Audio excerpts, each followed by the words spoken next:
is Focus with Jack Cottle. Good evening, I'm Jack Cottle. Welcome to this month's edition of Focus. This month we're talking about the battle against the mountain pine beetle here in the Black Hills. Three guests with us to talk about that. Craig Bobzien, he is the forest supervisor with the Black Hills National Forest. Craig Jostin is the state forester with the South Dakota Department of Agriculture. And Dave Thome, he has a long title. He's the coordinator of the Black Hills Regional Mountain Pine Beetle Working Group. If you've been up in the Black Hills, you have probably seen the effect of the mountain pine beetles here. According to a report from the Mountain Pine Beetle Project, over 430,000 acres have been affected in the Black Hills by the mountain pine beetle. That's out of about 1.5 million acres in the Black Hills itself, 1.2 million acres of that right here in the Black Hills National Forest. We're going to start with Craig Bobzien. Craig, when did you guys kind of see this latest cycle of the pine beetle pick up around here?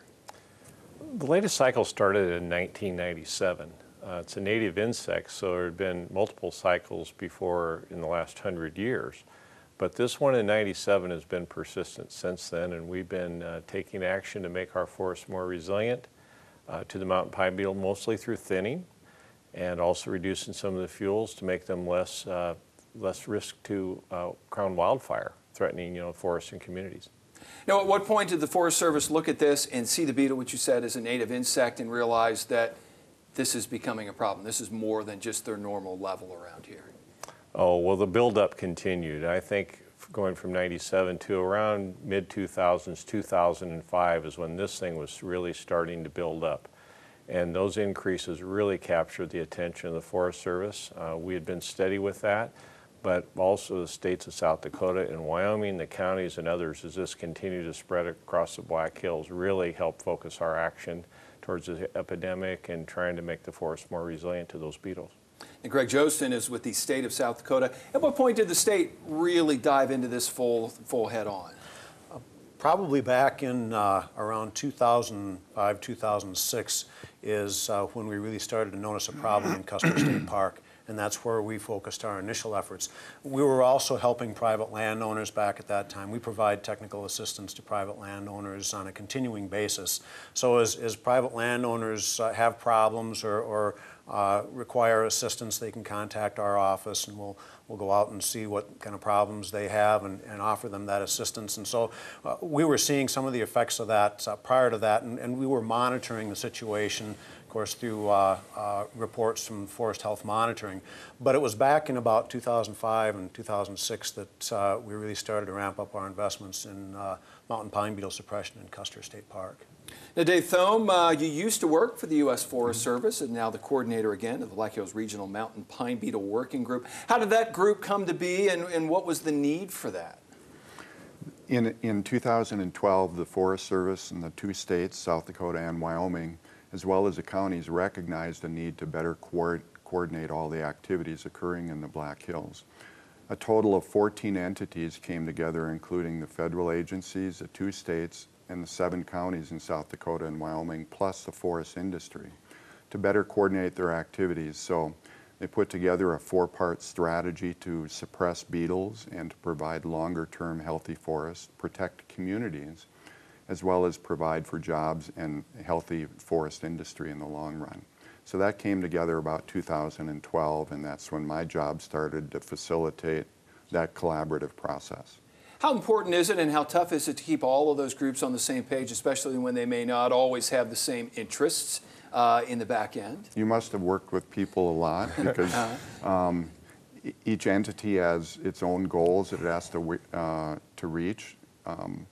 But in this mountain pine beetle environment, we've come together very successfully. We work through lots of differences and differences of opinion, and in the end, we come up with great solutions that are coordinated and a better use of public and private invested dollars. Now, Craig, for people who may not be familiar with the cycle of the pine beetle, what exactly are these things? How big are they? What do they do to the trees to kill them to begin with? Oh, the mountain pine beetle is a small insect, about the size of a kernel of rice, and they work together to go after trees that are attracted usually to large diameter trees, usually in dense parts of our forest, of our ponderosa pine forest. And they fly around the time of the Sturgis rally each year, give or take some weeks on end. And when they emerge from the their host tree to find other trees, they go and try to seek and bore out a new tree. Well, the trees can successfully pitch them out. They're just, if you feel them by the sap, will actually push the beetle out. But they send out chemical signals to one another and said, come join us here, come join the hotel. And if they're successful in mass attacking that tree, once they bore into that tree, they actually have a blue stained fungus that accompanies the mountain pine beetle and effectually stops the plumbing within the tree. The water can't come up from the roots and the sugars can't go down, and that's what kills the tree. They develop, as all insects do, over the next year, and then they'll reemerge and go to other parts of the forest. Now, in these past cycles, there has not been this concerted groups and battles to fight the beetles. Nature took its course. Why not let nature take its course this time? What happens if you guys would just sit back and let that happen? Nature would take its course. We're finding that the beetles are very persistent. We still have dense forests, large diameter trees, which the beetles prefer to go and attract to. We know that those present risk. We're finding that left untreated, beetles are persisting there.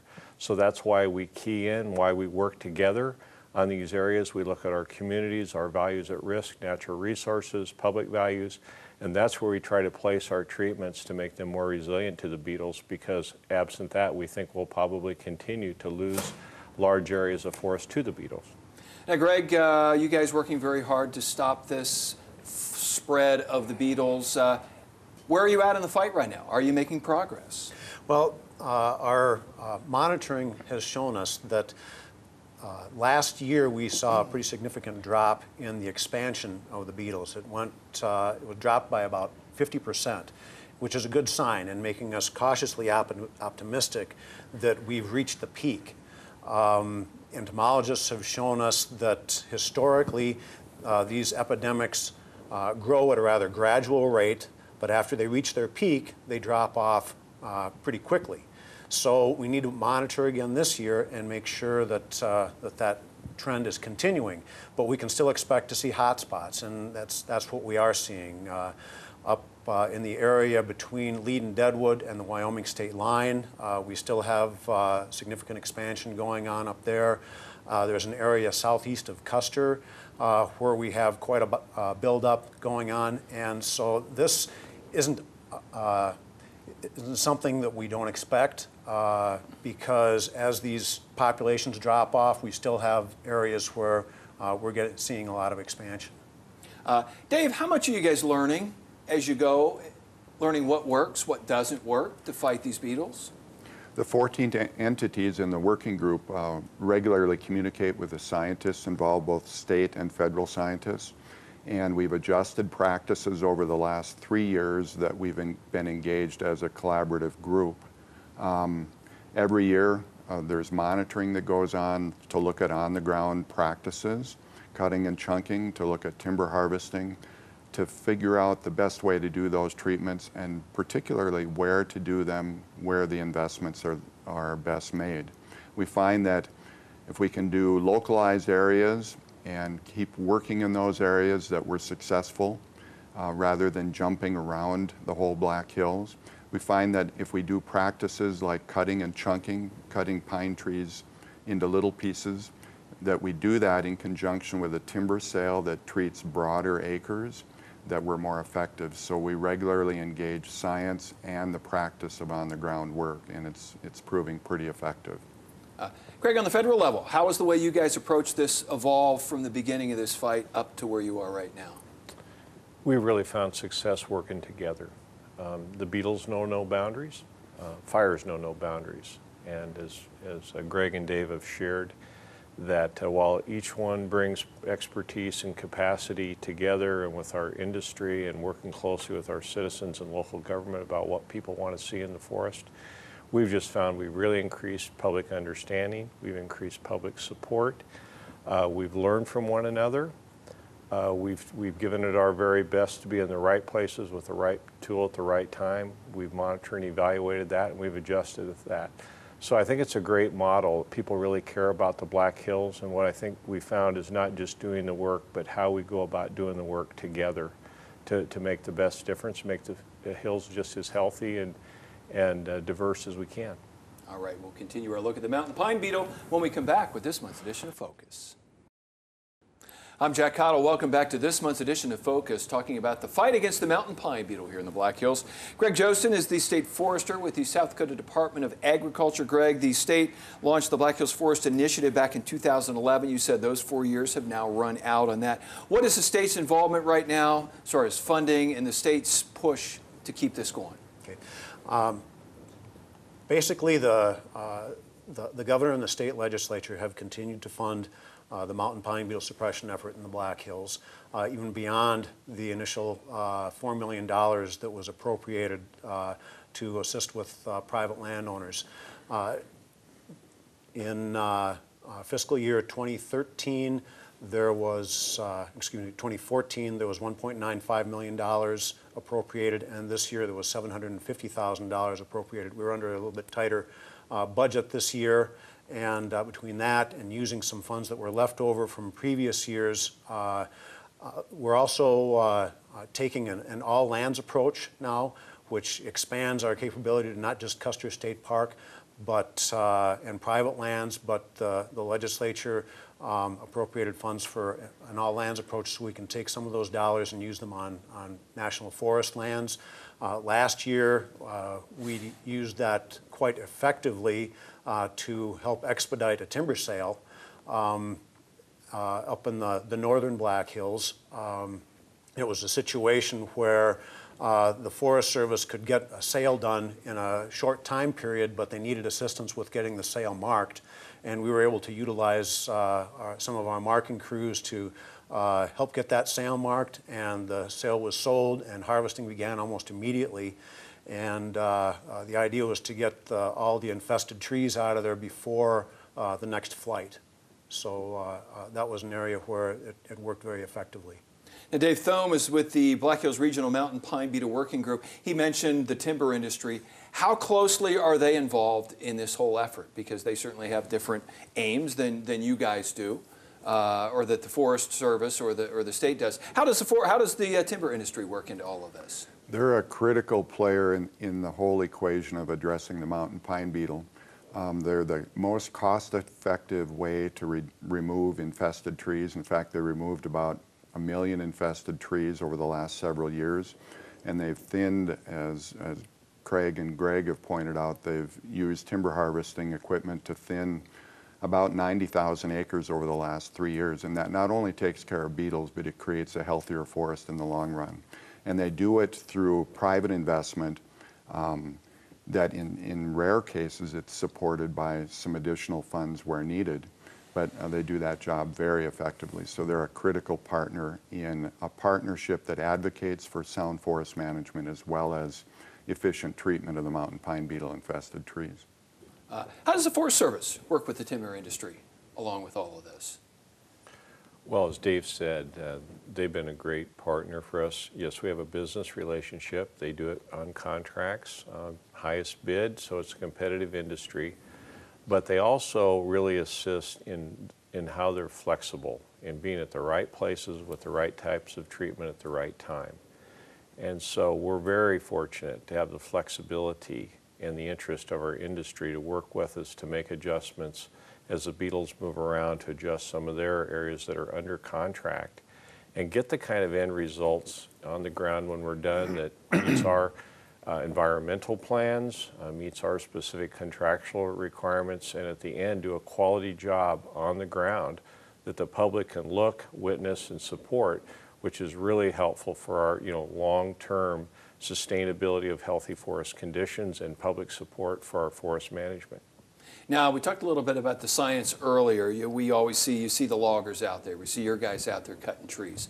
How much behind the scenes science stuff is going on? The entomologist running around. How much of that plays into all of this? Great. Well, the Forest Service has an entire research branch, which they do just science. I'm responsible for the National Forest System Management. I rely on our scientists there, university scientists, both within the United States, sometimes in case of mountain pine beetles from Canada. And so you have the scientific studies that we can borrow from. We also have other techniques and practices that have deployed locally that Greg and Dave spoke to that we learn from different techniques, and again, trying to evaluate those and just take our best practices forward. What are the techniques you guys are using right now? We found over time that if we thin across very large landscapes in advance of the beetles, that's the science suggests that that's a way, and we found that to be effective. Secondly, we've done some other areas that we sanitize and remove individual trees from the forest before they fly again. In other cases where it's steep or very difficult terrain to have, say, heavy equipment out there, we have used other these cut and chunk techniques to try to reduce the beetle spread from those areas where we can't really effectively treat more of the forest there. We've also done some experimental trials on some use of different kind of chemical treatments in very small scales there. And lastly, we've used some repellent types of sprays in our campgrounds and some of our legacy trees where we have an annual investment there to protect those trees and those settings from mountain pine beetle attack. What's working at the state level right now for you guys? A lot of the same techniques. We've used just about every technique in Custer State Park that is available, including harvest, which is harvesting the infested trees is the most effective way to reduce the population of mountain pine beetle. We also use various chemicals to attract the beetles into specific trees, and we'll spray those trees so that when the beetles attack it, the beetles die, but the tree doesn't. We also use an interesting technique. We have about 200 remnant limber pine in the Cathedral Spires area of the Black Hills, and these trees have survived over the millennia. It's the only limber pine left in the Black Hills, and we've been successfully using a pheromone repellent, which makes the beetles think, well, this tree has already been attacked and occupied, so we're not going to attack it. And it's effectively saved those trees. We're still working on a similar type of a repellent that works in ponderosa pine, but it hasn't been perfected yet. In addition, we also do the preventive spraying in Custer State Park to save, as Craig said, legacy trees, especially trees in the campground areas and around the lodges and places like that. So, and also the cutting and chunking in areas where we can't do timber harvest, remote areas or small pockets that it's where we can't get loggers in to take those trees out. We'll also do the cutting and chunking there. So we use every tool that's available to us and that it's effective, we'll try. On private lands, we encourage people to do timber harvest whenever possible, and if that's not an option, then we encourage them to do the cutting and chunking, and we provide cost share to private landowners to do that in the areas that we've identified as being a priority. All right, we will wrap up our look at the mountain pine beetle when we come back with this month's edition of Focus. I'm Jack Cottle. Welcome back to this month's edition of Focus. We're talking about the fight against the mountain pine beetle here in the Black Hills. Dave Thome is the coordinator of the Black Hills Regional Mountain Pine Beetle Working Group. We talked about the federal. We've talked about South Dakota. You said Wyoming, a pretty big player in this as well? Wyoming has been a very active player. All of the 14 entities have spent about $58 million over the last 3 years. It averages out about $18 million per year. The state of Wyoming has been very active with contributing funds and doing on-the-ground practices. They're in the neighborhood of $2 to $3 million per year that the governor and the state legislature in Wyoming has provided. And they work right alongside the South Dakota folks right on the state line to do these kind of treatments that we've talked about. So they've been a very active participant, and the counties, Weston and Crook counties, have been very active as well. So we appreciate that, and that really rounds out the all lands approach. And Greg Jostin is the state forester with the South Dakota Department of Agriculture. What about private landowners? What do they look for on their land? What can they do if they find the beetles? Okay. We can assist private landowners with looking for mountain pine beetles, but there's also a website available. The beatthebeetles.com website has information on it for how to identify beetle-infested trees and what to do if you find them. What we encourage private landowners to do, though, is not just look at the infestation itself, but what the underlying causes are, which is a high-density stand of trees. It's an environment that's very conducive for mountain pine beetles. And it's also an environment which is conducive to catastrophic fire. And what we encourage private landowners to do is to take a look at their lands and think about managing the lands as part of the landscape. And we can provide assistance to private landowners in the management of their land. Consulting foresters are available to provide that assistance, and industrial foresters. There's a lot of professionals out there who can provide assistance to private landowners, and if somebody wants to contact our office, they can do that going to the South Dakota Department of Ag website. But I think one of the important things that people need to think about is looking beyond mountain pine beetle and the health of the forest that they own, not only in terms of insects, but also in terms of fire and wildlife and the other amenities that the forest can provide, and whether or not they're actually realizing the full benefits of their ownership. Craig Bobzien is the forest supervisor of the Black Hills National Forest, talking about making a lot of progress, at least optimistic about the progress we're making. What are the challenges that are really still there? Oh, it's keeping people engaged. I'll find that just underlying there's a lot of passion around the mountain pine beetle. And as Greg said, the other part, all the forest values bring people to, that care about the forest. They come and get involved. We'll continue to be challenged as we go to restore some of the areas that were in difficult terrain, that steep rocky terrain that now has some heavy fuel loads where we're unable to go treat those areas. We identify that a lot of those are kind of decadent. There's bird and wildlife species that do inhabit those, but they also present a fire risk. And so we'll have some restoration work to do across very large landscapes, and it's a continual long part to keep our forest healthy and sustained. The upshot of it is people work together so well in the Black Hills Forest to just come together, work together, and make a positive effect for a forest they care about. Where do you see this all at 5, 10 years from now? I think we'll continue to be a model. I think a model is working together. I think the work that we're doing to make the forest more resilient today and for the future as we restore the areas that have been damaged either by pine beetle or wildfire and how we go about restoring those.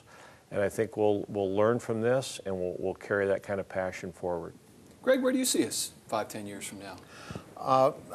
I think we need to continue to look at the forest on a landscape level and across ownerships to create a healthy forest environment. I think we've got the groundwork established for that, and it's my hope that we continue with that. The Forest Service has been very open to input from the various interested organizations and agencies, and we look forward to that continuing. All right, got about 30 seconds. 5, 10 years from now, where do you think we'll be? I hope that we can continue to build on the relationships that we've established. The focus has been mountain pine beetles, but beneath all that is relationships of working together across the landscape that will be a foundation as we approach any land management issue in the next 5 to 10 years. All right, great to hear some progress, optimism from you guys. Still a lot of work to do. Craig Bobzien, Greg Jostin, and Dave Thome, thank you guys for coming up. And again, people continue to be aware and know what's going on with the mountain pine beetle. That'll do it for us. Thanks for watching. Hope to see you again the first Sunday night of next month. Good night.